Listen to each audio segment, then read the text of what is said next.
Okay, and we're live. Yay! Ooh. Happy Valentine's Eve. Happy Love Eve. Tomorrow love will exist and then it goes away. Yeah. Yep, one day a year. That's it. That's It's how it 1 year of love. goes. Yep. Is that what the leap year is? Yep. That's a bonus day. You never know what to expect on that day.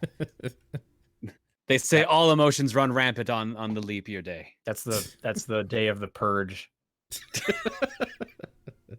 The emotional purge or the physical purge? I feel like it could be both. I haven't seen those movies. I feel like it's probably both, though. Okay.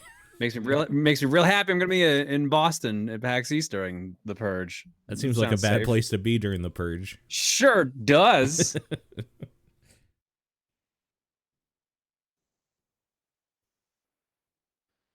All right. Well, how have you guys been the last week? I've been sneezing. I'm sorry. I Really? Yeah. I don't know why. I don't feel sick. I don't feel like tired. But It's not really a pressure change going on right now that I can tell. So. No, I hope I'm not getting allergic to cats or something, because that would be a real bad time. That would. What makes you think it's that? I don't. Just Okay. seems like just as good an answer as anything else, I guess. Sure. Wild speculation is the best speculation, after all. Yep, that's true. I was in shorts earlier this week. That was pretty great. Nice. Today, though, I was like, I had to wear pants. It got cold again, but it was up to 22 for a couple days there. So no complaints here. That was pretty awesome. Been kind of cold here. Nothing to report in Canada. It was in the positives today, so some snow melted at least. Yeah, that's true. I have a friend currently in the Ottawa airport who has had his plane delayed no less than 10 times today because of weather. Wow. At his destination. To be fair, they keep only delaying it by like 30 minutes, which would lead to a higher number of delays. So he's actually only like had his plane delayed about 4 hours or 4 or 5 hours. I think I kind of lost track. Sure. But could you imagine 10 different times being told a new time? That happened to me before. Yeah. That's the worst, for sure. That sounds absolutely literally miserable. live that. Literally lived through that. Nice. Very good. It sucked. Yeah. I saw Birds of Prey. All right, so how is this? I keep hearing good things, but like it's not performing well. Yeah, I also what was that headline? It was like the lowest DC opening ever. And it's one of the higher rated DC movies too, or something like that. Yeah, I think so.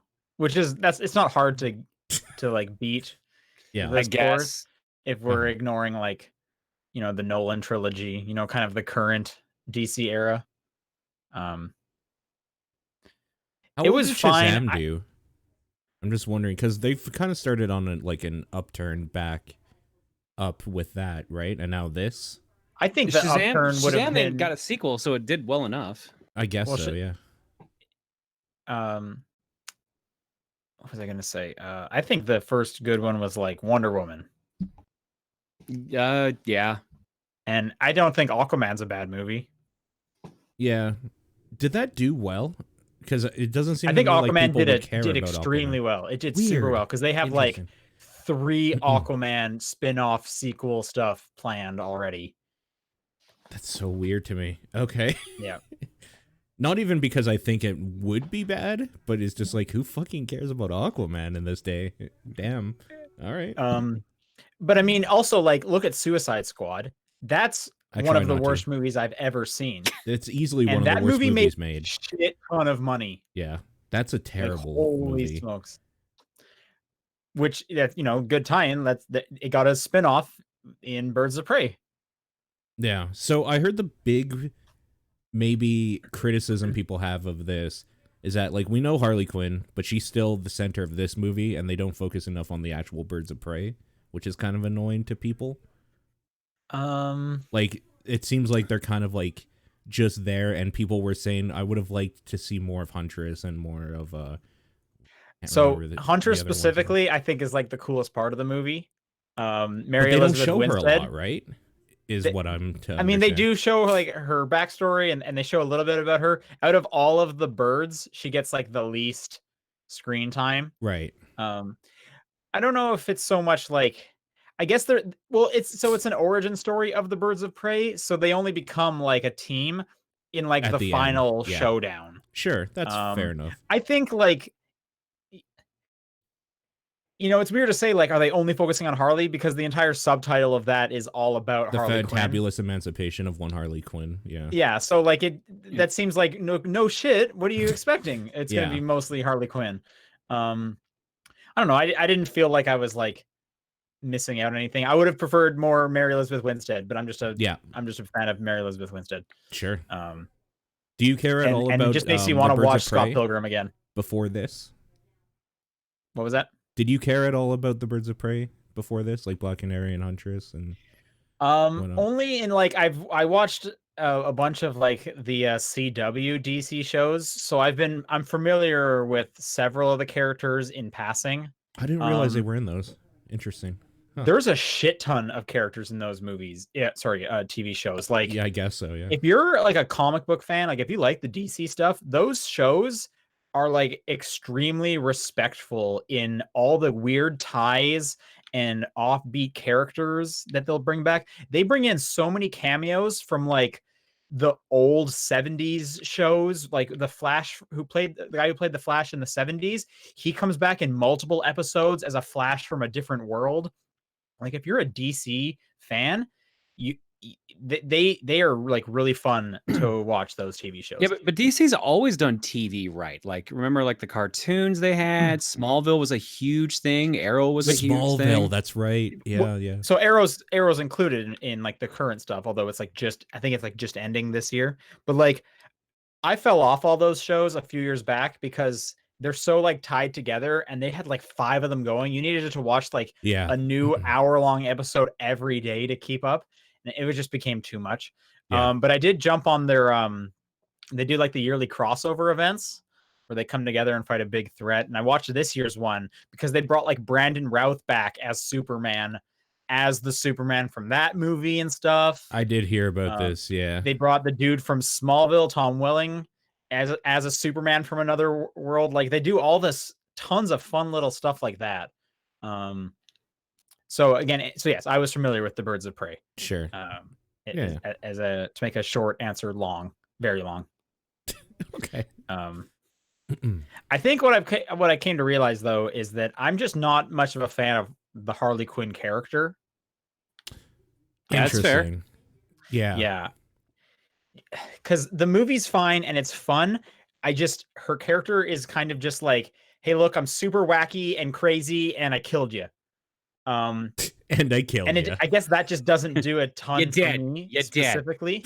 So it's like a lot of that. So if you're looking for, a lot of Harley Quinn, you're gonna get it, and that's cool.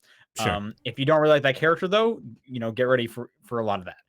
I will say though, the choreography and the fights, very cool. They do some really fun stuff. So that was definitely cool to see for sure. What'd you hear about this rumor that they're going to rename the movie Harley Quinn Birds of Prey? I don't know if that's actually substantiated or not, but I saw that going around the other day. Oh, wait, I had not seen that. That would be a weird thing to do. That would probably like sell more because people love Harley Quinn. Yeah, actually, this is from the Washington Post. Harley Quinn's Flailing Birds of Prey suddenly changes its title. Great. Yeah, the studio's reportedly changing the title to Harley Quinn Birds of Prey at major movie chains. Interesting. Theaters such as AMC and Regal had changed the title by Monday, so apparently it already happened. It's already done. If you look up, the theater near me is the Sunridge Spectrum. It says here it's times for Harley Quinn Birds of Prey. So interesting. I'm curious what that would do if it'll cause a bump. I'm surprised who doesn't know that this is a Harley Quinn movie. Everybody that's not into like this world. But so what you're trying to say is they know who Harley Quinn like is, and they No, like Harley Quinn. I don't think they necessarily even do. No. Well, then this Harley isn't Quinn. for them, so we don't have to worry about them. So they're targeting. Yeah, but they people have who money, clearly- so it is for them, is what the studio's saying. Yeah, they but want the to get name everybody. change. The name change is nothing for the people we're currently talking about. The name change would be for people who know Harley Quinn, right? I guess so. Yeah. And wouldn't that person have probably seen any poster? Because it's all Harley Quinn. If you see any kind of poster or marketing, it's Harley Quinn. Like this is basically the Harley Quinn movie in everything except for the name. Except for now. Now it is all. It probably Harley does Quinn. better for SEO, for search engines and stuff. Oh, definitely. There's no way it doesn't. I guess we'll So, see. The Chinese black market and pirators will be happy that their stuff will be infinitely more searchable on the Pirate Bay now. So that's good. I definitely preferred the original name, I guess, because that subtitle was ridiculous. Yeah. and weird. I will say Margot Robbie does a great job again. And she was on the most recent episode of Hot Ones, and that was a pretty fun episode. I did watch that. Yep. That was enjoyable. So if you're a Hot Ones fan, check out that new one. Yeah, she's really bad with spicy food, so that was fun. She is. It's pretty fun to watch for sure. The second one in, she's just like, okay, that's hot. It's like, oh god. Yeah, she's You are 2 hot fucked. wings in. That was a good one. Yeah. I enjoyed the movie. Like I would recommend it if you like comic book movies. They do touch on her like origin story again. Okay. Which and so that means they use footage from Suicide Squad, because in Suicide Squad they also do her origin story. Yeah. Which means you get to see on like the side of the screen the back of Jared Leto's head. I don't know, you know what I mean? Because he was in that. So there's just a few moments where you're just like, ugh, Suicide Squad. I'm just reminded of this awful movie. Why would you do that? So yeah, that was a choice, but it is what it is, I guess. She's just kind of Harley Quinn now, right? Like how you probably couldn't see Deadpool not being Ryan Reynolds anymore. Like that's just her role now. I think she's got that status now. Sure. Yeah. She's a great Harley Quinn. She does it really well. It's just whether or not you like Harley Quinn at all, I guess, is what you're getting at. Yeah, nothing like against the movie itself. I think I just don't care much for that character. And it makes me think, because like Deadpool's kind of similar. And maybe that's why I didn't like Deadpool 2 that much, because it started getting a little too zany.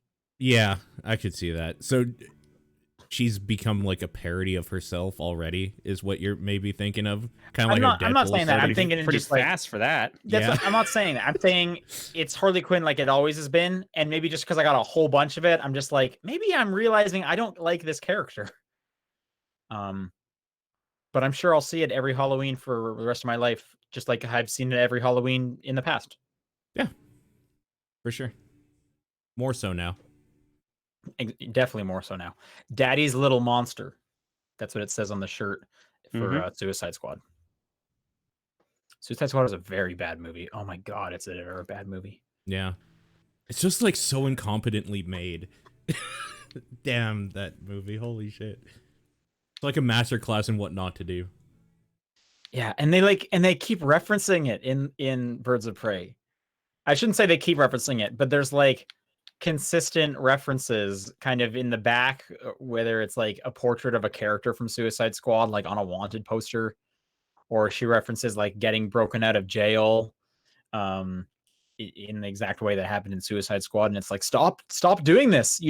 That movie is an anchor around your neck. But it made so much money. And it got an Oscar. And it got nominated for an Oscar. That's right. Did it get nominated? I thought it won. Oh, you might be right. And it was up against, wasn't it that Star Trek movie from that year that everyone was like, that should have won? I remember seeing a tweet that was like this, and they showed like Harley Quinn's smeared makeup beat this, and it was like this like cool alien girl with like a shell for a head or something. Yep, Suicide Squad 1 versus A Man Called Ove, Star Trek Beyond as well. Those were the two. Man, what a weird At the time of this writing, it should be noted Suicide Squad had the same amount of Oscars as La La Land. That's so good. Oh, man.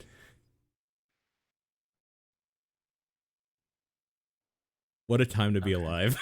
Yeah, that just made me sad. That's technically the first Oscar any superhero movie has won, isn't it? Suicide Squad has the only Oscar that any movie has won, that any superhero movie. No other superhero movie has even won one since? Like Avengers didn't get one? I don't think any other ones won one, period. That I don't know about that. That seems odd, even for like special effects. Apparently only seven superhero movies have ever won an Oscar. Baker in the chat is saying that Black Panther got 3 Oscars. Oh, never mind. Okay. Yeah, the original Superman with Christopher Reeve got one, or 4 nominations, 1 win. The original Batman with Michael Keaton got 1 nomination and 1 win. Spider-Man 2 got 3 nominations, 1 win. The Incredibles got 4 nominations, 2 wins. Dark Knight got 8 nominations and 2 wins. Right, The Dark Knight, yeah. Big Hero 6 got a nomination and a win. And Suicide Squad got a nomination and a win. I'm sure some other Avenger movies have gotten nominations. Maybe they're not on the list because they didn't win. Yeah, probably. Anyway, I'm going to see Sonic this weekend. Wish me luck. I'm excited for it. I think it'll be fun. If Paul, you're seeing it for Valentine's Day. That's something. Yep. I'm just happy that Ben Schwartz is out there making bank, getting that green. Sure. And Jim Carrey, I'm happy he's out there too. Yeah. Sounds like he's having fun. I hope so. Yep. I hope so. Let's do the podcast. It is February 13th. I'm Sean Booker. I'm Paul Fleck. I'm John Wheeler. And Paul, what have you been playing? I guess so. The only like real standalone game I've been playing is I checked out Scourgebringer. It's that game made by the Nero Void. I remember the other big game title they had, guys, which is basically like a Binding of Isaac type game mixed with some like intense platforming, like Celeste, or it actually feels a lot like Dust Force, if you remember that, where like when you hit something you kind of like stop in midair and then you can do another jump afterwards. So it actually feels more like that, but Celeste is the easier comparison. I've been hearing a lot of people comparing it to Celeste. Yeah, so what it is a dungeon crawler of sorts where you're playing like on like a floor, basically like Binding of Isaac, where you have different rooms that you go to, and each room has different hazards and enemies that you got to take care of for the next room to open. And it is a roguelite, so you're just kind of going around and doing your thing and getting upgrades and whatnot. But the way it plays is you play a character with a sword and a gun. The gun kind of sucks until you get like upgrades for it. So it's not usually what you go to because it has limited ammo that you have to refill by using melee attacks to kind of like recharge the power in it. And the game is focused all around you doing some like crazy midair dashes and double jumps and stuff, and hitting enemies or swinging your sword to stop in midair and do other jumps to other enemies, and just kind of like making this giant combo chain to get like rewards and stuff afterwards, and to get more money and score so you can buy more stuff and whatnot. It's very cool. It's a really cool game. It's hard to describe in ways that aren't just it's Binding of Isaac meets Celeste, because it's pretty apt in how like you would come across it. But really, it's a lot harder than like it doesn't have the type platforming that Celeste does for obvious reasons. You don't need it. You're not going across like these giant perilous jumps and like pits and stuff like that. And it's much faster than Binding of Isaac. So, but it's in early access right now, so I'm kind of worried that I'll play it and then they'll wipe my progress or something, because it does have a Rogue Legacy type system in it where after every death you can buy like an upgrade to make your character stronger for the next run. And I've been upgrading like pretty frequently. They're pretty cheap to begin with like the currency that you need to upgrade stuff, and they get more and more expensive as you go along. And I'm a little bit worried that I'm going to get super into it, and then they're just going to be like, okay, game's out, start all over again, and then I'm just going to be like bummed out. It's kind of like what happened with Dead Cells, because I was playing that in alpha, got really into it, then they wiped everything, and then I was like, well, shit. I gotta go back to the base. I feel like we always worry about that with early access, and I'm wondering if that doesn't actually happen that often. Like maybe it just happened that one time and everyone got burned. And now we're all just scared. Pretty good, yeah. Because you would think people would like try and like avoid that in the future, and I wonder if they are, and we just don't know. Because I don't follow it close enough to know, really. I wonder that too. Yeah. I guess like the only thing that I would assume they might do it for is if that they make a giant change in how those progressive upgrades work, and then they have to redo it. Or maybe they'll just give you a refund or something, which would be the better way to do it, and then I can just rebuy the talents that I want. But, yeah, just kind of reset your skill tree or whatever. Yeah, exactly. But yeah, it's a pixel art style, like fast-paced dungeon crawler roguelike. So if that sounds interesting to you, I'd suggest people just check it out. It is free on Game Pass. Oh, you mean an indie game? It's an indie game, yeah. It is free on Game Pass, so if you have Game Pass. Game Pass PC only, I believe. Right. Yeah, so people should check that out, though. It's really cool. But more importantly, maybe, last week, you were asking me about GeForce Now. I said I know nothing about it, but I would come back with info, and I used it probably about 60 hours worth in the last week in different circumstances, so I know a lot about GeForce Now, and I see you've also been using it, so we can have a discussion about how good that I did is. about 3 hours, so okay. I probably know about as much as you do. Yeah, probably. Okay, so how fast both of us learn things. Yeah, probably. GeForce Now, for people that don't remember, maybe, is NVIDIA's kind of step into the cloud gaming market that supports the games that you already have on certain platforms, of which we'll talk about in news later. I'm a little miffed about something. But if you own a game that they support, you can play it using their hardware, which is obviously like better than what you can buy. Basically, it's really good hardware in the cloud, and then it but it connects to your platforms, but the publishers still have to give approval for their games to go through there, and they have to be optimized like somewhat for the net code or whatever. It's not just like here's your whole Steam library, go. No, not like that at all. So I have an aging PC. I can feel it now, so I was excited. Like, I don't have an RTX ready card, for example, like ray tracing. So, like, this does give people the ability to do that in basically any setting you want, as long as you have a good internet connection. And right, and that's the premium tier, is you'll get access to like ray tracing and stuff. There's a free tier. Right, I am using the premium tier because I'm not going to log it off every hour. That's like incomprehensible. I've just been doing the free tier. I've been like, this has been like my lunch breaks for the last 3 or 4 days. Logging for an hour. Yeah, so I have hit the limit of the 6-hour premium tier multiple times. The premium tier is definitely like the thing I go for personally, because that's where my is it daily or no? It's per session. So what it does is just kicks you off and says if you want to keep playing, just re-sign in, and you can re-sign in and keep playing. It's just so other people can have a chance to the servers if they're overpopulated. So it would just push you back in the queue. Yeah.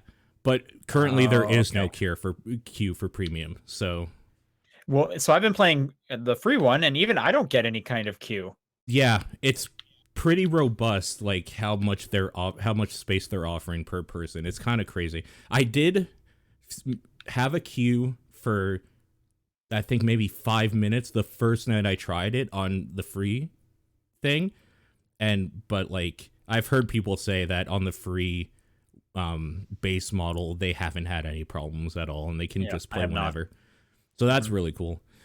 For me, it's there's a natively built app on Android, so like it works very good with my phone. So I did a bunch of phone testing with it. Obviously, I played a lot on my computer, which is my preferred way to play it, and I played some in Edmonton at my parents' house as well, and they're less than optimal. Probably more what normal people have on for internet in their household. So I can talk And it about still just ran fine. There were problems with that one. So I guess the big thing is if you have it plugged in, you're probably fine. It's really when you start getting wireless that you can start to have problems. You really need a 5 gigahertz Wi-Fi band to run any of these games decently. Luckily, if you're using it on your phone or like a newer tablet, you probably have that, so it'll work fine for you pretty much every time. My parents have an older computer in their living room area that's connected by Wi-Fi because their modem is downstairs, and it would load the games that I was trying, but it was stuttering, and that's kind of unplayable in that way. It is a 2.4 gigahertz band that they're using though on those computers. Even though like the internet quality is a pretty stable, like I think theirs is 20 megabits down, like baseline. It's the jitter that really made it unplayable. So you do need a decent router, and you do need some decent hardware enough to like connect. Otherwise, I guess like the way I've mostly been playing is plugged in with like basically unlimited download. Like it's not been a problem for me at all, and I've been able to do like 4K and all that shit, and there's no issues really with it at all. I was more impressed, I think, with the fact of how well it works on phone. Like, I was actually pretty surprised. The biggest problem I had on phone was that the screen was too small for some games to read what the text was saying easily for, like, what they wanted me to do in the mission. So, games I tried on the phone where I tried Deliver Us the Moon, which is a ray tracing DirectX 12 game, and it played totally fine both on Wi-Fi and on data. I tried it both with that, with like a controller, just a standard PlayStation 4 Bluetooth controller hooked up to my phone. I tried World War Z, and every time there was a horde or anything, it was totally playable, totally fine, no stutters, nothing. It was a little hard to see what I was shooting at times on such a little screen with all those zombies coming at you, but at the end of the day, they kind of just look like a flood of humanity or dead humanity anyway, so you just shoot into it and hope you get something. Assassin's Creed Odyssey works flawlessly in every way I've tried it. I guess if there was any problems I had, it was all with first-person shooters that required really fast response time or twitch aiming or shooting. So stuff like Counter-Strike was very, very difficult. While it was supported Modern Warfare, Call of Duty Modern Warfare, the one that came out last year, was basically unplayable in multiplayer. Stuff like Overwatch is fine. And even Rainbow Six Siege has been totally fine on it because it's a little more methodical and a little slower, and you can kind of get around the fact that you need to like twitch shoot at somebody's head that's peeking out by like outsmarting them and like shooting through a wall or a floor. So it usually works out kind of okay. But stuff where there's always a camera moving, like first person shooters, is probably the worst it does. Everything else has been totally great. Like, I'm legitimately surprised at how well this thing has performed for me. It's pretty cool when you start to think like, yeah, the screen might be small, but like if you had a tablet, yeah, that's like so portable. Mm-hmm. You just like pack a tablet and a game controller, and you just have access to like a good chunk of your PC games. Yeah. That's a game changer there, man. Yeah. This was the first time I really felt like, oh, maybe there is something to cloud gaming. Like, this is working surprisingly well. And even on data, like, I had literally nothing but my phone and a controller. And I just like took the phone out, started the app up through, I think I was playing World War Z on data, and just like turned on my controller because it was already paired with my phone and was playing just like at my table. it was totally fine without internet. Well, with phone internet. It's extremely cool. I've only been playing Temtem, which runs completely fine. Yeah. It'll pop up saying the connection's getting spotty, and then the game starts to just kind of artifact and get grainy. Yeah. But it doesn't slow down in any way. So that was like totally usable. I'm anxiously waiting for it to come to phones. Yep. To iOS devices, which seems like it's just a bit harder because even xCloud just got there this week, which we'll talk about more in news and whatnot. So whatever's slowing that down on Apple's end. But it's definitely real cool. And the fact that it is free is insane. It's crazy. Like, that is absolutely crazy. There's absolutely no reason why, like, if you're listening to this and you're interested, you should just download it and try it out, because you get an hour of playtime for free, and then the only thing it makes you do is like it puts you back in a queue. So after that hour, if you want to keep playing, you just reload it again. And like I said earlier, like I have yet to see a queue. Yeah, I get in immediately every single time. So that's got to be fine for sure. I'm also kind of surprised like Temtem was supported so fast, since it's just like a small early access thing as opposed to like a big publisher getting out there or whatever. So I guess that's where the cons do come in. Your whole, like, all of your games are not supported. There are only certain ones. That site that we looked up last week, that gfnlist.com, has actually been being updated pretty regularly, and if you can like go to their GeForce Now main page and see what games they're adding as they announce them and whatnot.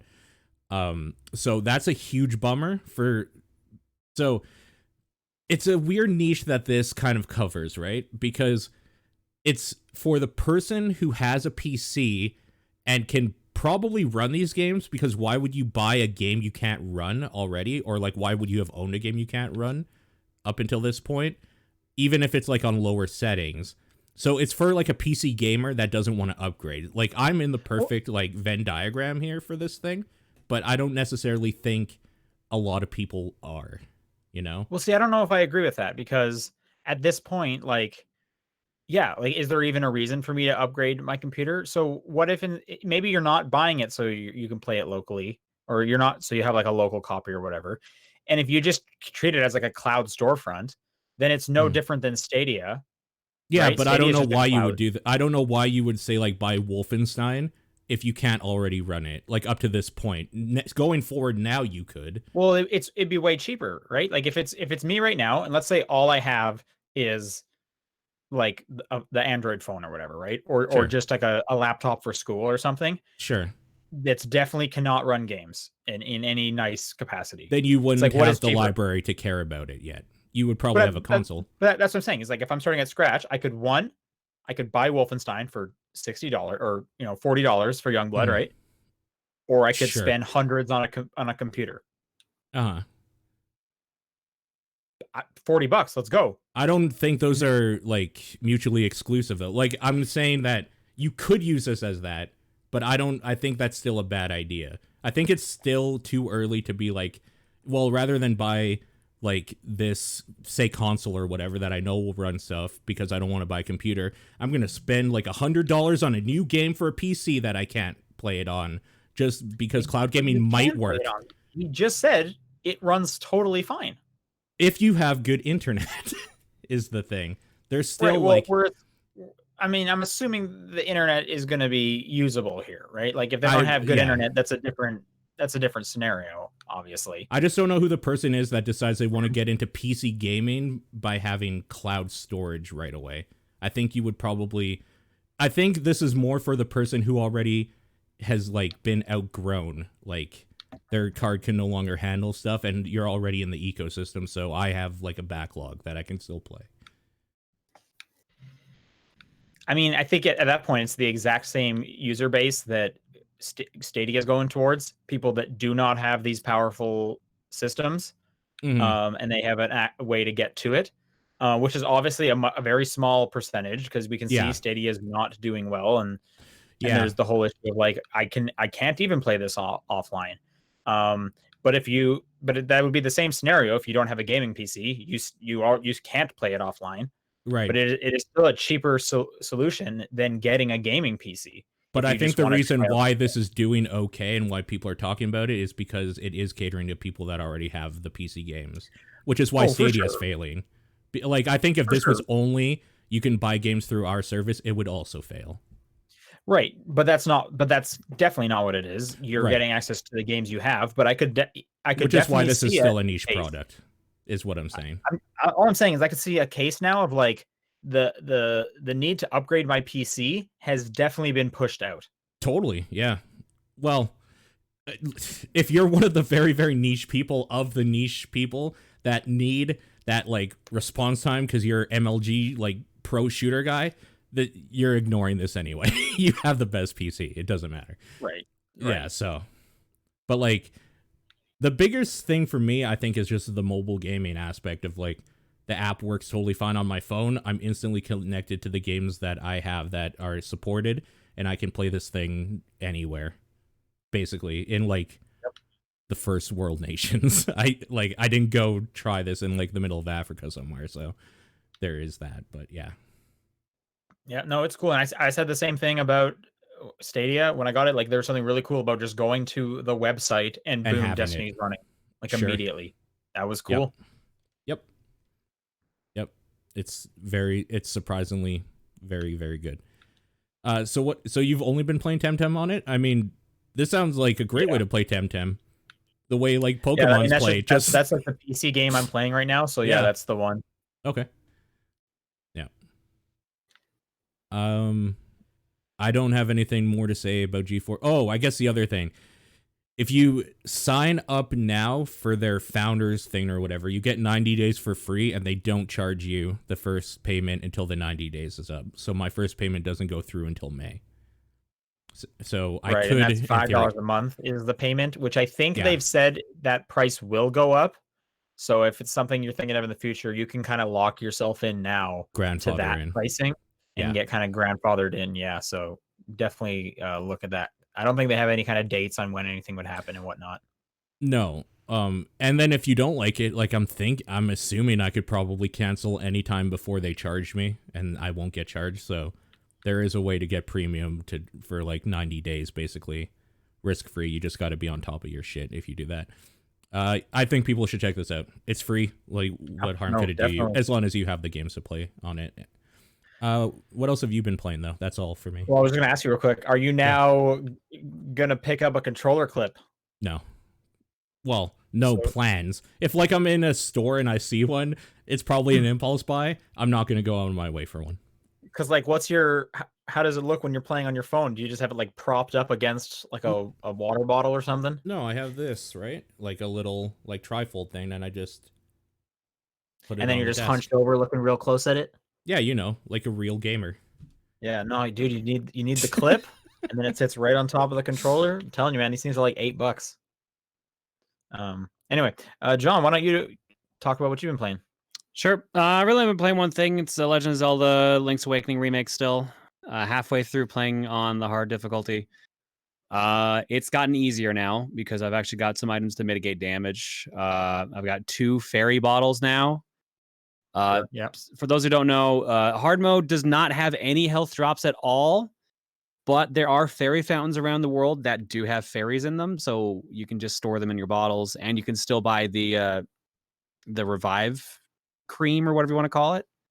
Ew. So basically, as long as you're mitigating, like you have enough money to keep going with the revives and you're keeping attention to the fairy bottles, because the fairy bottles do not activate automatically. You have to use them like a potion. I do remember that. Yeah. It's not bad after that. Basically, I have died 12 times and I'm definitely past the halfway point of the game. Did you go to that color dungeon and get the tunic? Yeah, I got the blue tunic. Right on. So damage is halved. So now it's the normal damage of normal mode. Nice. Oh, okay. All right. Cool. Yep, that's all I've been playing. All right. I've been playing a couple things. First off is I went back to some Forza Horizon 4, specifically to play through the Lego DLC. Okay. Tell me all about it. Yeah, it's real good. I'm going to try and pull up a video. Although, Paul, I don't think you can look at YouTube videos when we're doing the show, right? I can search it in a different window here. Just tell me what to Let me try and Let me try and find this for you guys because the intro video to this thing is like pretty incredible. Okay. Oh, this guy's gonna like talk over it. Shut up, dude. Yeah. Videos in 2020. Yeah, I think I found it. I just gotta get through this. Hang on, come on. Okay, yeah, this is it. You're gonna probably want to skip to about the 1:30 mark. I'll pop this in the chat as well in case people want to watch. I can watch it if from there. Watch it all at home. So you guys should watch this. So this is everything's built in Lego except like the world. The world is still like the world, but there'll be like Lego trees and fences and whatnot that you can drive through. They also add a radio station that only plays Everything is Awesome. Oh my god. which is pretty silly to come across. But like it is just so like fun and happy because like you're just driving Lego cars and the computers will drive non-Lego cars and it's like, what are you even doing? Why would you not drive a Lego car? But they're pretty good cars. They're pretty fun. Everything pops apart real well. The map is like split into like, here's the desert area and it's all Lego desert bones and stuff like that. There's a racetrack. There's like a city and then a forest. It looks super gorgeous. It's really fun. There's like the progression is based around it almost looks like the Smash Bros challenges screen where if you do specific things you can, like the thing will pop and then you'll unlock something. But what you're unlocking is more brick parts, and then as you get like 200 brick parts or 300 whatever it is, you get to work on building your Lego house, which isn't actually like building what you want it to, whatever you want. It's more just like you get to this stage, now your house is going to look like this. You get to this stage, now you get a garage. So that's kind of fun as well. What's really great about this like Lego intro video is it definitely knows how silly this game is, and it slows down at the right moments. Like it is such a good intro to this DLC. It's so fun. Breaking through that flag was great. That was breaking awesome. through the flag. Yeah. Like, and then there's like a spaceship that flies by. Yeah. Like this is good. They know exactly what they got here, and it's like, oh, I am so ready to just drive some life-size Lego cars around. Huge weird skeleton bones you're driving through. There's the Lego ghosts show up from time to time. That's delightful. It is just like, it is nonstop fun. I can't recommend this expansion enough. So if you have Forza Horizon 4, definitely check out the Lego expansion. This is very cool. Those high def Lego blocks though, damn.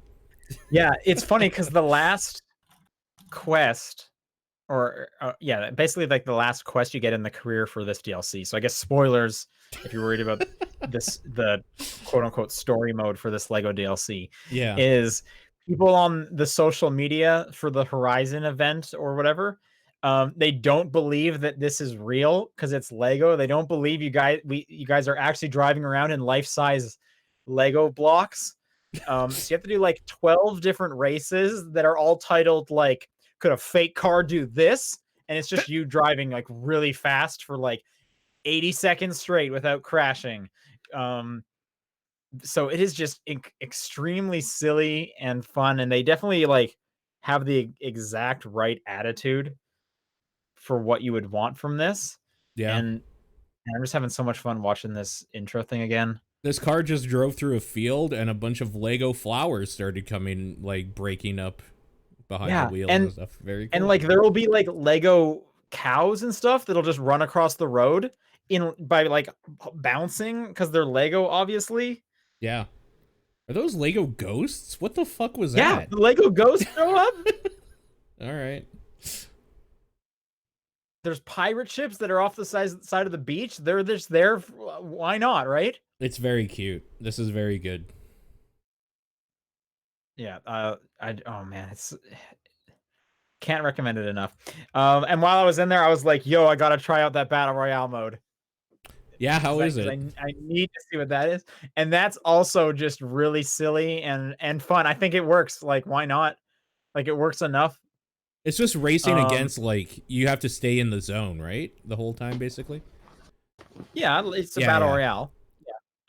But so you start like in one spot. You basically pick where you want to start. There's no like jumping out of the bus or anything like that. You just start.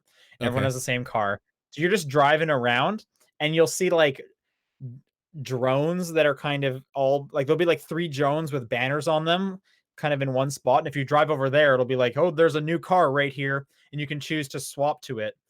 And Okay. there's just like a real big like you're level 1, there's this car here and it's a level 3, and it's like, oh, I want the higher level car, it's just going to Uh-huh. do better. Yeah. You're just trying to find these car drops basically to swap up, and that's the equivalent of like I'm getting better loot as I go around. Gotcha. Okay. Then as you're driving around, you'll see on your mini map other players, and if you go up to them and then like click in the left stick, you'll challenge them to a race, and I think they like you like have to accept or something like that. Oh. um then it becomes a one-on-one race to get to just 1 point, and which can really suck because sometimes you guys are like driving towards each other and the event starts and it's behind you, and it's like, Oh. man, that you have to just like rip a Yui hard and try and catch up. But you could also have been challenged by someone who has a higher level car, and there's just nothing you can do about that, and you have to just hope that you're like a better driver, or B, are taking like the right shortcuts through the fields Yeah. and stuff like that. And then whoever wins the race gets to decide to keep their car or take yours, and the loser is just out of the game.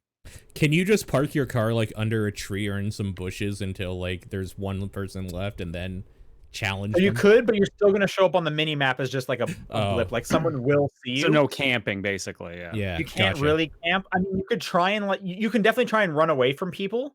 Yeah. But if they have a better car, they're probably going to catch up to you. I was just wondering if there's like a clause that like if you stop for more than like 10 seconds, you blow up or something. But okay. I don't think so. I mean, I also didn't try just sitting there because sure. you're constantly looking for those better cars. Sure. So that you can then find someone worse than you and just school them in a race. Sure. Yeah. It's silly and fun though. Like, why not? I'm pretty glad that they did it.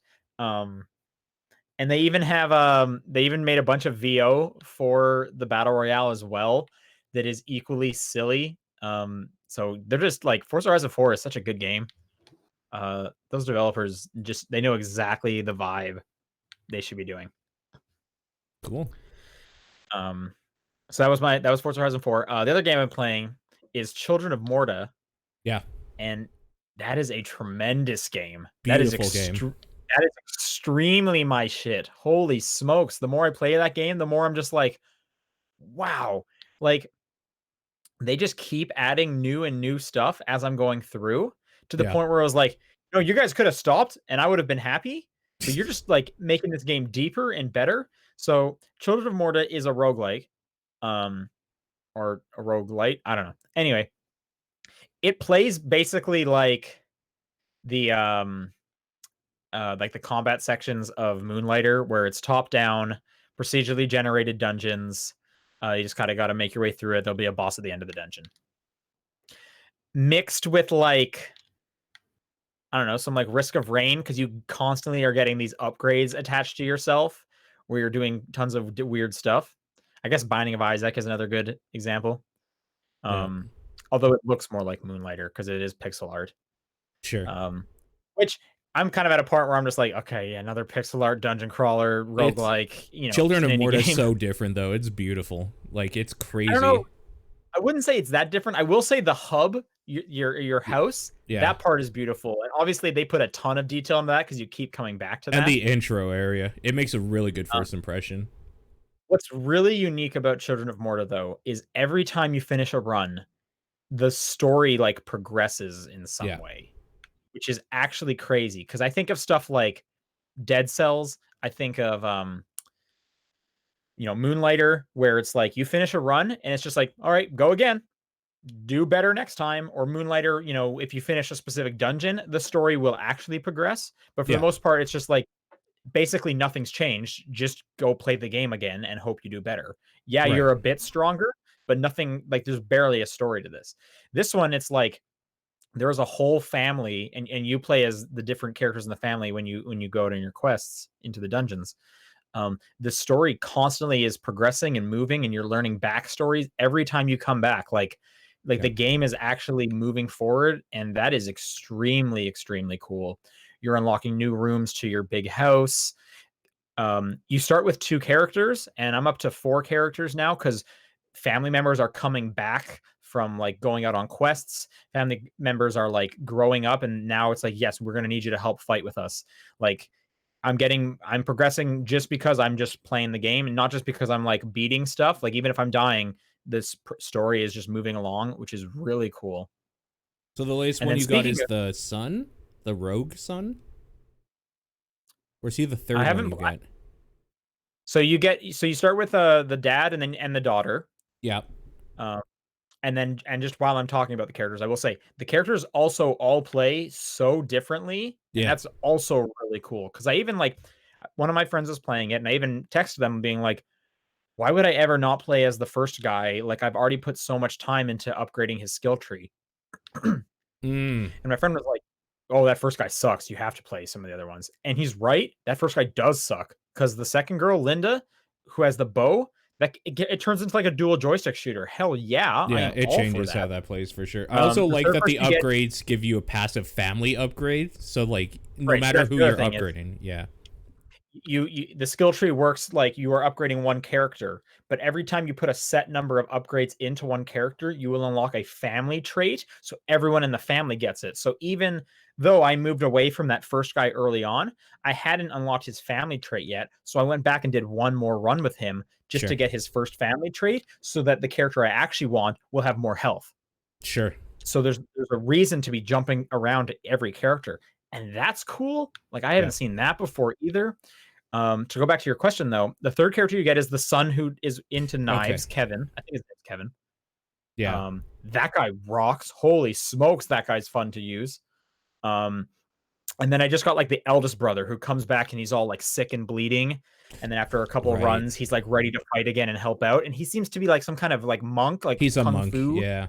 I don't like him that much, but yeah. I didn't play him yet. I haven't seen him. Sure. But I really like Linda and Kevin. Dude, Linda's so good. So good. Kevin as well, though. Like, Linda's like, I'm gonna hang back and just snipe everyone. Kevin's like, yo, just come to me. I am literally a blender. Let's go. Yeah. And like it's a totally different way to play the game, and that is so cool to see that. Yeah. And you're finding like, prisoners in the dungeons that'll unlock like shops for you and stuff like that. It is just extremely, extremely cool.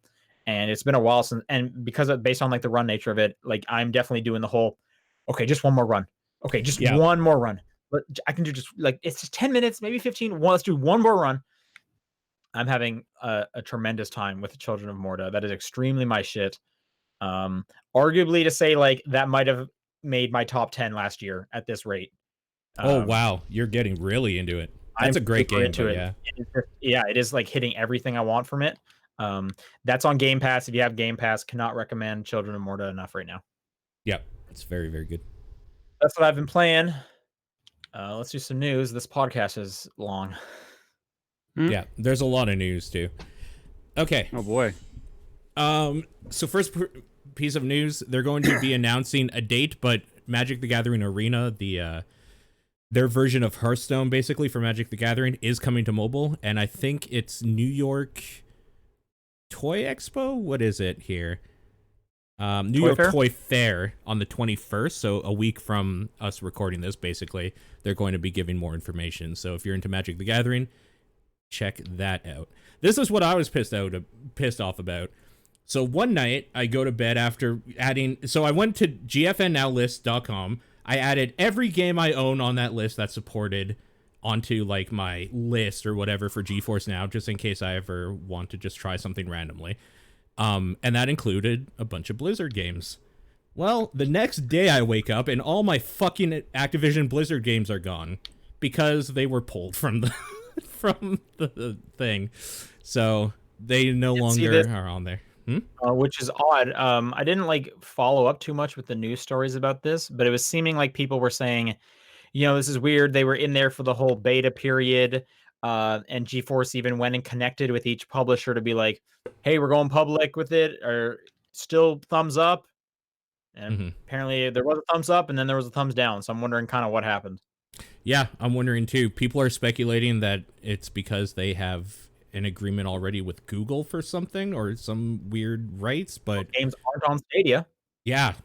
So I don't know what those people are saying. Nope. I don't know. Other people are speculating maybe they're going to try their own version of this, and I mean, whatever. So I was pissed off because I wanted to try more Call of Duty before the podcast, just to see if like maybe I could get it to where it's playable in multiplayer. So you don't have to worry about that being kind of a fucking shit show anymore, because that's not even available on GeForce Now.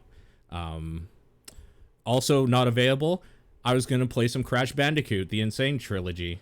It's no longer available. Neither is Spyro Remastered. I mean, this is a thing where it's like, if this gets enough momentum, publishers will come on board because it'll be like a good look for their fans.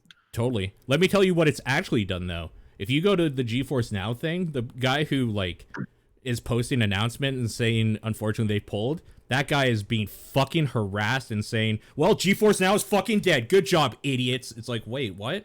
Blizzard pulled it. They want them here. Nothing to do with GeForce. It's on a publisher basis. What are you talking about? Basically, basically, the internet sucks, and I'm mad about it. Blizzard's dead. No, GeForce is dead. What also sucks Blizzard never dies. Yelling are probably in like the free tier. So they literally have like helped nobody else except themselves. Totally. Fuck those people. Fuck Blizzard. I'm just mad.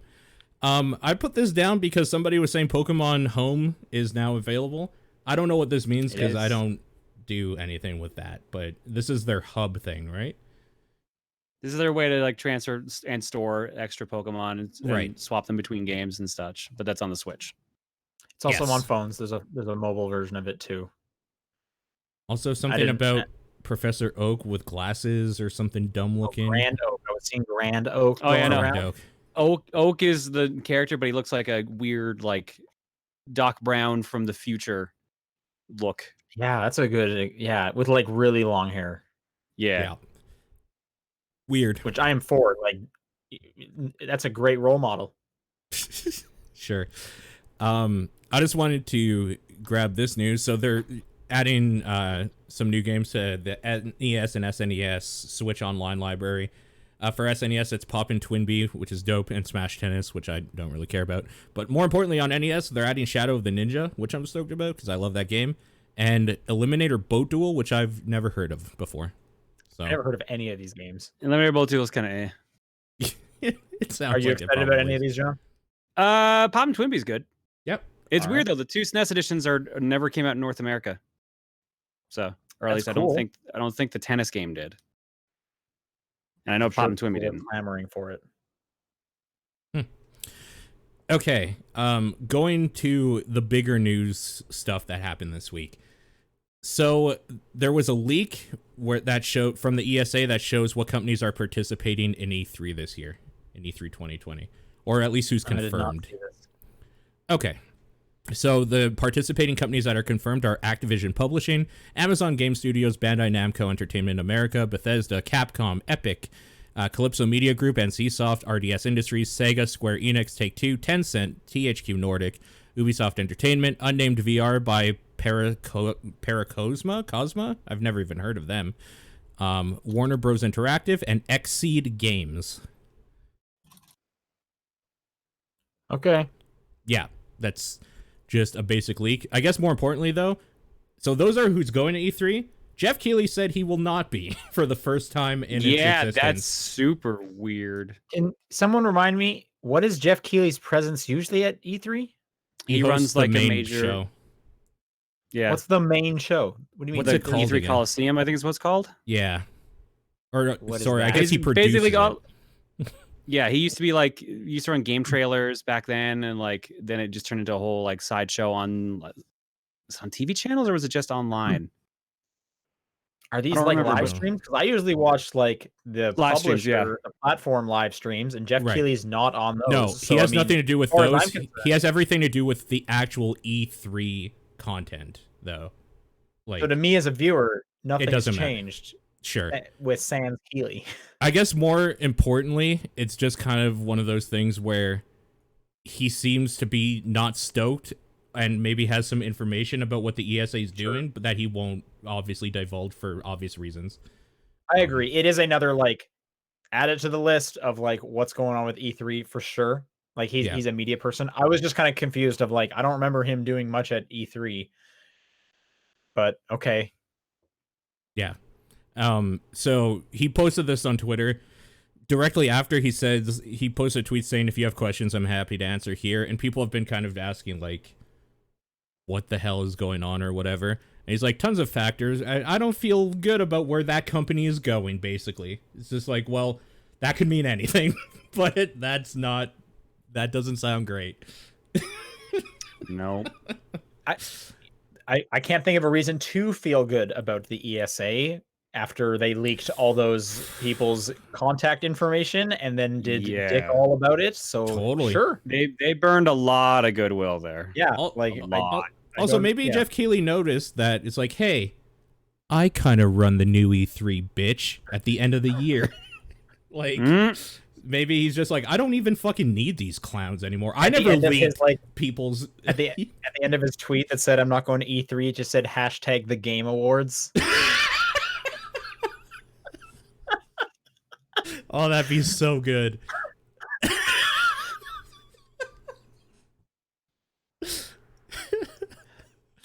Yeah.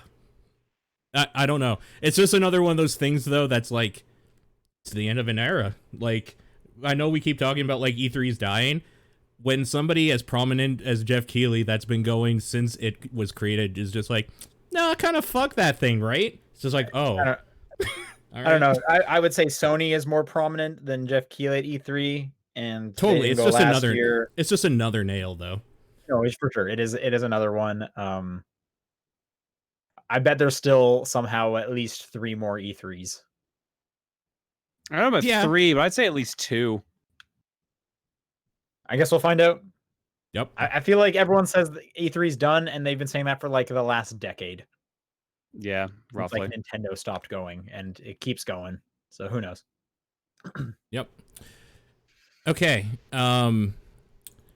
Epic Games hired a new person as president, Adam Sussman, who was a VP at Take-Two, EA, Disney, and Zynga, but more, maybe importantly, he was the former chief digital officer of Nike. Okay. Why is this news? Because, I don't know. It's just weird that he seems to be like... Nike? He took a VP role at the Four Horsemen of microtransactions and is now working at Epic Games. So, there you go. Hey, I'm sure he probably knows his shit. Yeah, he's probably very good at businessing. Also, he's not new to the like gaming industry at whole. I just found it funny that his last thing was Nike, basically coming over. All right. Reggie Fils-Aimé used to work at Pizza Hut. Yeah. The Bigfoot, that was his idea. If anyone remembers that. I do remember that. Bigfoot was great, but also not. Need for Speed's going back to Criterion. So that might get good again at some point. Well, we'll see. This is super weird. So you have to think like Criterion isn't Criterion that made Burnout Paradise or the Burnout anymore. That studio has basically like shifted to something like those people have left and moved on. It's a completely different studio. Sure. So that doesn't like give me much hope. And also a lot of people that were in Criterion that moved to Ghost Games, they were already the people you would want working on Need for Speed games, and we were getting these bad games. But now we have people that are working on Battlefront and Battlefield 5 doing it. Yeah, so it sounds like Ghost Games isn't exactly getting closed. It's just becoming like a development resource for EA properties. Basically, and then whoever's at Criterion is making Need for Speed. I think it also said somewhere that some of the people in Ghost Games would also be moving to Criterion. Which I guess are the more like racing focused people. I'm just trying to see if that's in this article, but I think it was in the one that I read. EA in the statement said it would transfer some positions from Gothenburg, Sweden to Criterion, located in England. So So yeah, like I don't even know what to think as like the big like burnout person, because like I just feel Yeah. like the team you want making Burnout Paradise 2 no longer exists. Those people have left the company. They've spread out. Like those people aren't around anymore. Hmm. So if there were going to be making a new Burnout Paradise, it would be brand new people, which still could be fine. That doesn't say it's bad necessarily. They also don't mention Burnout here. They're just talking about Need for Speed. Yeah. So my interest is already nowhere near as high as it could be if we were talking about the Burnout IP. Specifically, sure. This next thing I pulled specifically for you because I don't give a shit about it at all. But Prince of Persia: The Dagger of Time, which is a VR escape room, is coming. Yeah, this was definitely like a fun, like reading the tweet, seeing new Prince of Persia VR escape room. Yeah. What the hell is And I this? definitely like tweeted out like this is a real monkey paw curling scenario of like Totally. Yep. I almost say where's my new Prince of Persia once a month on this show. And then this comes out. Yep. I don't even so it's called the Fortress of Time. Somehow it takes place within the Sands of Time trilogy, whatever that means for an escape room. Yep. The prince is going to show up and be like, I hope I don't get an evil doppelganger in the future, and then jumps away.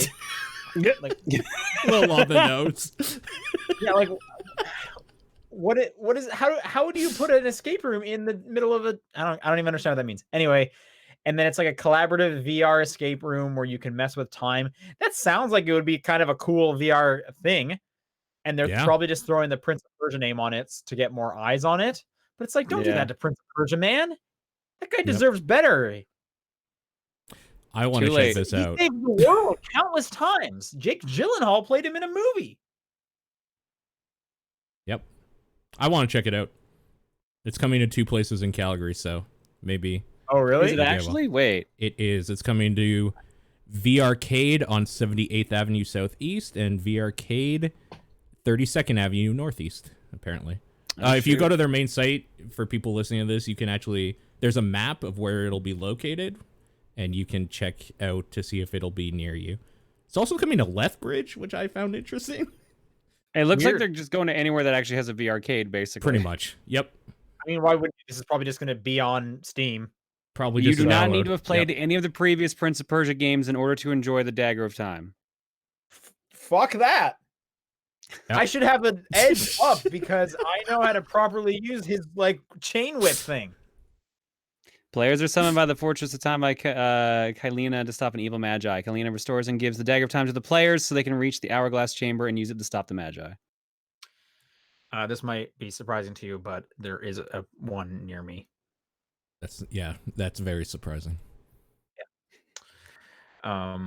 Well, you guys will have to report back.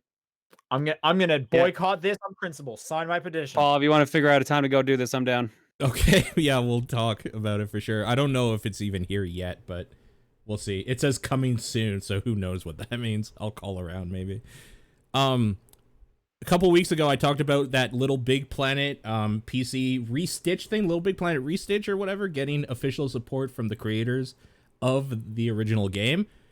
Well, Sony decided nah, and they cease and desisted them. Yeah. So, of course they did. Yep. So that is officially dead, but they could use those resources to do their own thing. I'm sure the community will find something to do with the time that they've sunk into it so far. But yeah, that's dead. Okay, this other stuff I didn't grab. Let's talk about the important news. Anthem. Yeah, we talked about this already, I think. A few weeks ago. Yeah, they said that they were redoing it, and this is just confirmation of it. Came out this week. Look back. This was definitely talked about, where they were doing an overhaul. They've talked, mentioned it, but now this is like the official, like, here's the plan. Here's the the blog post. They just said in past, we're not letting go of Anthem. And this is the blog post of making it like official. Hey, we are rehauling everything. I guess that's good news. Yeah, I don't know if I'll go back to it.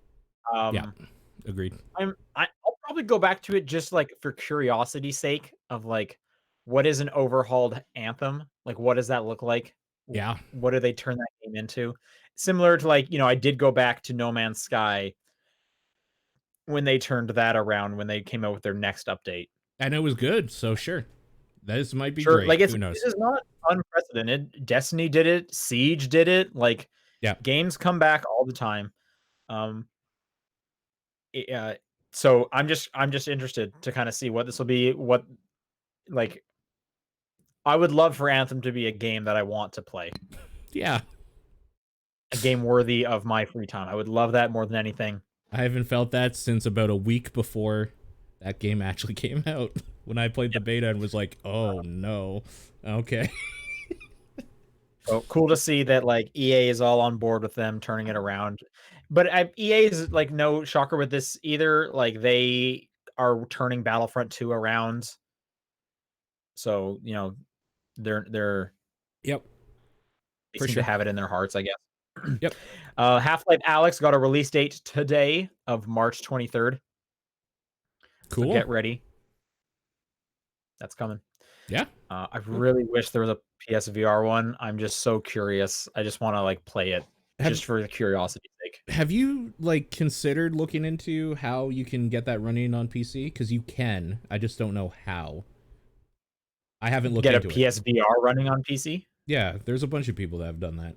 I don't know if it's good, but it's probably not. I also feel like I'm going to be missing out because I have the bad controllers and the bad VR camera. Like, PSVR is like the low end of the VR stuff. So true.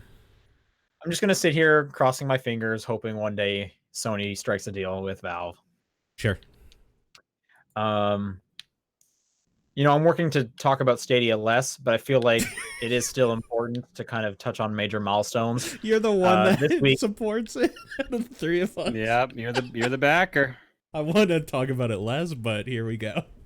Well, Stadia is just so depressing, and like GeForce is over here eating its lunch right in front of it. But Stadia is still exciting, and I think it's important to, like I said, talk about some of their major milestones. They're going to have more exclusive games. That's the thing this week. They announced 5 new games coming, 3 of which are going to be first on Stadia. The games are Lost Woods, Panzer Dragoon Remaster. God damn it! That's surprising. I don't know if that's a first on Stadia one. That's also the only one that doesn't have like a trailer, surprisingly, in this blog post. Great. All right. Well, I thought that was supposed to be first on Switch. That's kind of why I'm like, you've got to be kidding me. Well, so it's hard for me to tell what, like, okay, Lost Woods is a first on Stadia. Serious Sam Collection, that is not a first on Stadia. Nope. Stacks on Stacks bracket on Stacks. Yeah, that's so good. First on Stadia. And then Spitlings, which is the only one I didn't watch the trailer for, is also a first on Stadia. So Panzer Dragoon Remake is not a first on Stadia, so it could be coming elsewhere as well, or it could also be elsewhere. I'm not following Panzer Dragoon. I am. That's why I was like, God damn it. Okay. I mean, to be fair, that free version is supposed to be launching coming soon. You could still access Stadia. You do not need to buy a device for it. You could just buy the game and play it on your computer. Yeah, I'm good with not supporting Stadia.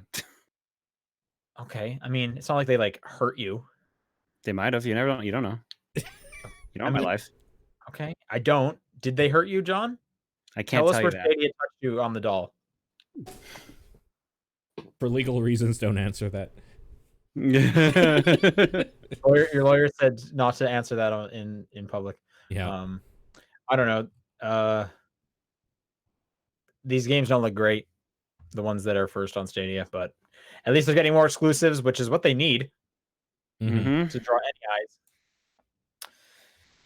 eyes. More interestingly, though, xCloud finally has come to iOS, the phone platform that matters. Yeah. As I like to call it. Yep. Weirdly enough, though, you have to kind of like back your way in through the Test Flight app, which is like the beta app on iOS. So it's not like fully there. It's also only for a certain number of people. Luckily, I saw like the headline early, so I was able to get in. There's only one game on it, and it's Master Chief Collection. Oh, all right. Fine. I might actually like finish Halo 2. We like just recently talked about how it's the only one I haven't finished, but like now that I kind of can just play it on my phone, maybe I'll just finish Halo 2. I can say it was running fine on Wi-Fi for the 5 minutes I played it and the 10-minute long cutscene I watched. But this is just kind of why I bring up earlier that like getting this streaming stuff on Apple seems to be some kind of weird achievement, because xCloud is extremely slowly making its way there in piecemeal. So who knows? But glad to see it's coming for sure. Yeah. And last little bit of news is that Division 2 is getting a serious update next month. I'm so fucking stoked. Expansion, boys, going back to New York. Yeah, New York. I forgot the name of it already. Warlords of New York. Warlords of New York. Yes. March 9th, there's going to be a free update. Maybe it's already out there. No. Yes. As of yesterday, a free update, which would give you 2 missions to play that are preludes to this. That'll be free for everyone on the 19th. And then a $30 expansion, Warlords of New York, comes on March. Sorry, did I say 9th earlier? It's March 3rd. Yeah. Which is it part of the year 1 pass? No, it's a different expansion. It's a new thing completely. Also raising the level cap by like 10, I think. To 40. Yep. Yeah. So I might dive into some more Division. Who knows? Yeah. See how I'm feeling. March 3rd. March is going to be a crowded month though, so I don't know if Man, I can't pre-purchase Murder by Numbers. What the fuck? Just like let me give you the money so that when this is out, I can play it. What's so hard about that? Ugh. Take my money. Okay. Yeah. That's going to do it for news. Let's get through these questions. Yep. If you want to send a question in, it's topdownperspective@gmail.com, at TDP Podcast on Twitter, the Discord channel, or John's P.O. Box. I will read this first one from Final Insanity. It says, if a game has great gameplay, but has flaws in other areas, such as story, graphics, characters, whatever, how major do these flaws have to be to make a game go from simply being a flawed game to being a bad game? They have to affect the gameplay in a substantial way.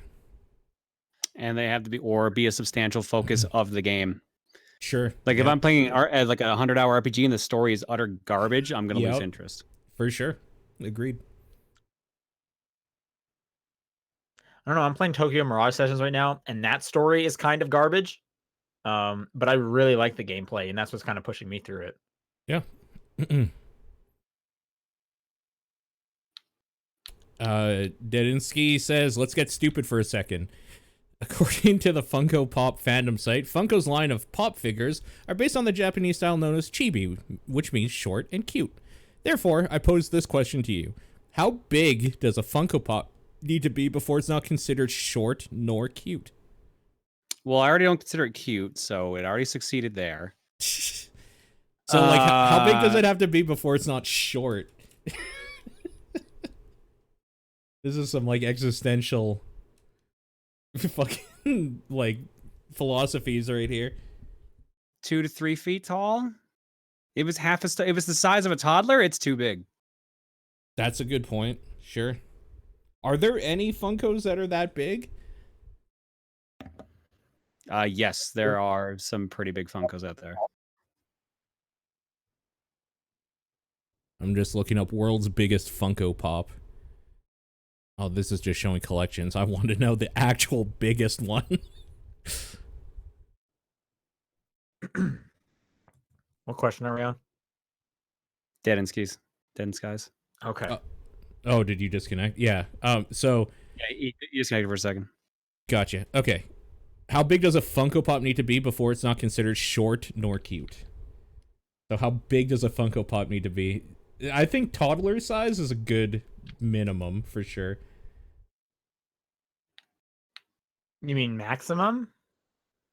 No, because you could get bigger and then it's no longer short.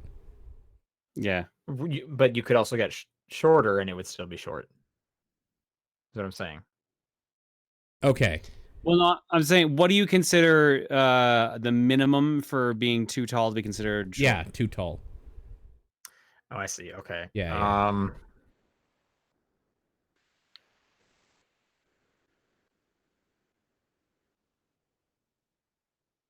Because I I know listed like Well, it was the size of a toddler, like 3 feet. That's fucking too much. that's pretty big, yeah, for a Funko Pop for sure. that's the thing is like I'm comparing it to like a regular Funko Pop. So the minute it's like a foot, it's like this is a big Funko Pop. There are big Funko Pops for sure. So, do you consider those not short then? The like double size ones, or I think there's even like how big was the Thanos one? Wasn't there like a really big Thanos one or something? Probably. Maybe. I can't remember which ones there are. There's like bigger versions of some things. Can't say I keep up with Funko Pop. Gonna be real here. I'm gonna put big Funko Pop. Let's see what comes up here. Notorious B.I.G. Okay, I'm done. Oh, there you go. I'm done. I can't Google anything with Funko Pop in there because it will literally just bring me a Funko Pop with like the name of a product or a thing.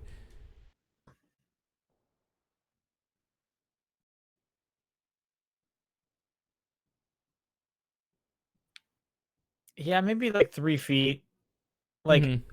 at the point where I start getting like uncomfortable, because like if I saw one that was 3 feet, Yeah. I would think like, okay, like they made like a fun big one for your office or something. You know what I mean? Uh-huh. Like, hey, look what Funko sent us. It's a Dom from Gears Funko Pop, and it's 3 feet tall. Who wants? Where should we put this? I don't know. Let's put it near the kitchen. But like you start getting to 4 feet. Some adults are like 4 feet. Like those are short adults, but that's an adult. Like Yeah. So are That's they what I'm saying, like, short when you're at adults kid or size, you've large gone too Funko Pops? far. Yeah. I agree. like I would start wondering, can this Funko like buy alcohol? Can it drive a car? Like, is it at that age now? That age.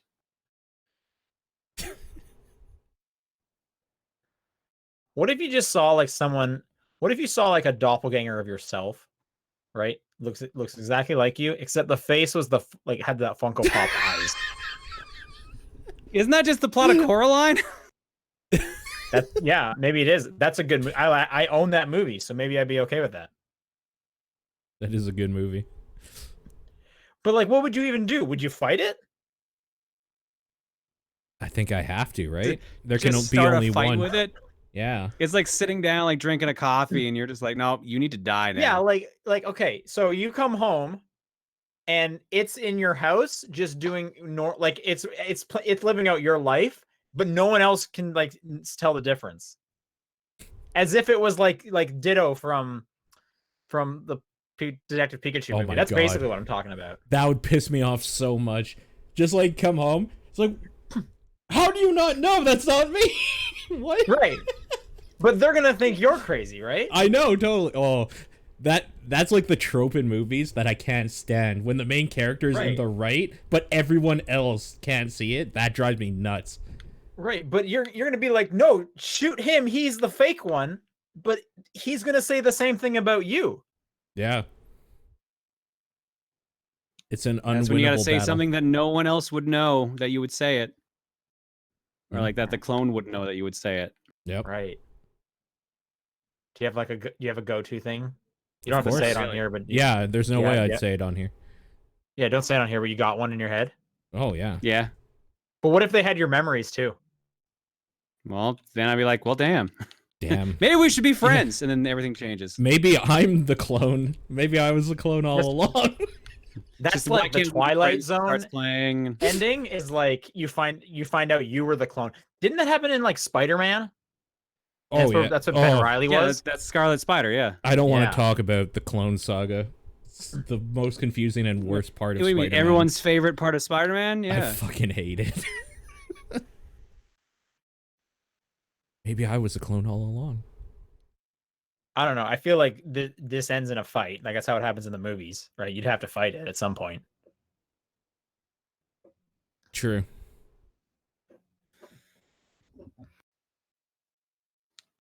All right. Next up, From VGC Kenny. When playing games, do you like to get through them as quickly as possible, or do you like to savor the flavor? As long as the game hasn't overstayed its welcome, usually to savor it. If it's overstayed its welcome, get the fuck out. Yeah, this is a both situation. I really like to savor it till the point when I'm done, and then I just want it fucking over. Just because then at usually that point, I'm just like, oh, I guess I still have 2 hours left. Let's just get fucking through this. Let's stop doing side missions. Let's stop looking around. Let's just finish it so I can play next game in line. Yeah, I'm kind of similar. Like when it comes to like collectibles, like I'll do like everything, and then if I know there's some stuff to like wrap up, but I've finished the story, I'll usually just be like, well, I'm done. I'm not going to wrap that stuff up. So I usually force myself like, no, I got to do all these side quests because I know I'm not going to do them if I see the end of the game and see credits. Sure. For the most part, though, I'm get through as quickly as possible because my backlog keeps getting taller and it does not get shorter in any way. And one day it'll fall over on me and I'll drown. I'm sure John's just thinking that's cute. Yeah, I'm like, yeah, that's adorable. As his backlog is a quaint. physical manifestation in his camera that you can see. Meanwhile, I had friends that were legitimately concerned I was going to get crushed by a bookshelf years ago. Yeah. They're like, we're going to find you dead underneath a pile of games someday, aren't we? I'm like, yeah, probably. Yep. He died how he lived. Like a hobo. Like a hoarder. That's definitely what happened in like your story if you were fighting the clone, is they would push the bookcase over on top of you or vice versa. Oh yeah. Hayes AC writes, if you had to defeat an evil version of yourself on a video game challenge, which game would you pick? Consider that your double is as good as you. What strategy would you try? Wouldn't that mean everything is a tie? Well, I think in that case, you pick something that you know you're bad at and then hope luck is on your side. Yeah, pretty much. You pick something luck-based. Toss a coin. Yep.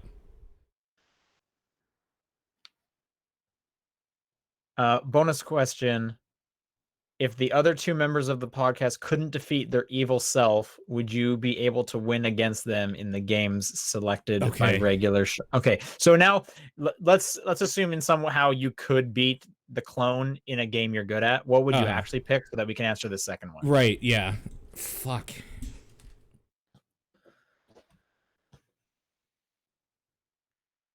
Bomberman. What do they mean by double as good? Like, if I know it better, could I just, like, beat it faster than them, even though, like, they would pick it up quicker? Or do they just know the game? Oh, you mean from the first question? Consider that your double is as good. Yeah. So they're just as good at games as you are. Skill level. Yeah. You have the same skill level. Mm-hmm. But, like, do they know the game? Like, or could I pick a game that, like, okay, so they know it. Well, they know it as much as you know. Literally you. They're literally you, but evil. Yeah. It's you, but a goatee. Exactly. Sean knows what's up. But a goatee. I don't know what game I would try. Fuck. I'm just gonna say I'm gonna say Rock Band. Why not? Okay. Have a cool drummer guitar off against them. That would be kind of cool, actually. That's a good idea. Or DJ Hero. You know, give me an excuse to play DJ Hero again. Man, I really like this idea of just like a dueling guitar back and forth on Rock Band with yourself. It's really good. Yep. Fuck, I'm stealing that. If you're gonna go DJ Hero. Mm-hmm. Okay, that's fine. So now we got to rotate. Which one? So I bet I could beat Paul's if I switch over to the guitar one, since it was basically mine. There's no way I'm be any good at Bomberman. I can't beat Sean's. I've never played DJ Hero, and frankly, I don't think it looks that good. So that's just because you haven't played it. So you got to change that. I'm surprised you never played DJ Hero. Why? Expensive. I didn't want to buy another fucking thing to sit in my closet. Oh, but it's a really cool thing. John, do you think you can beat either of ours? What was it? DJ Hero and what did Paul say? Rock Band or Guitar Hero, one of the two. I could probably Rock Band. Depends on the instrument. Guitar specifically. Guitar. Yeah. could probably do it, but man, I'm not as good as Guitar Hero as I used to be. I'm the same for sure. I wouldn't be able to do Bomberman. I don't think. All right. That does it for questions. If you want to send in a question for next week, it's topdownperspective@gmail.com, at TDP Podcast on Twitter, the Discord channel, or John's P.O. Box. What is your game of the week? Link's Awakening. I'll say Scourgebringer. I'll say Children of Morta. Nice. Not much to say. If you're a Blue Eyes backer, tomorrow the submission thread's going up, so submit your game for the poll for next week. Otherwise, we'll see you guys then. We might do a Sonic the Hedgehog spoiler cast, because why not? Yeah. Bye. Later. Bye.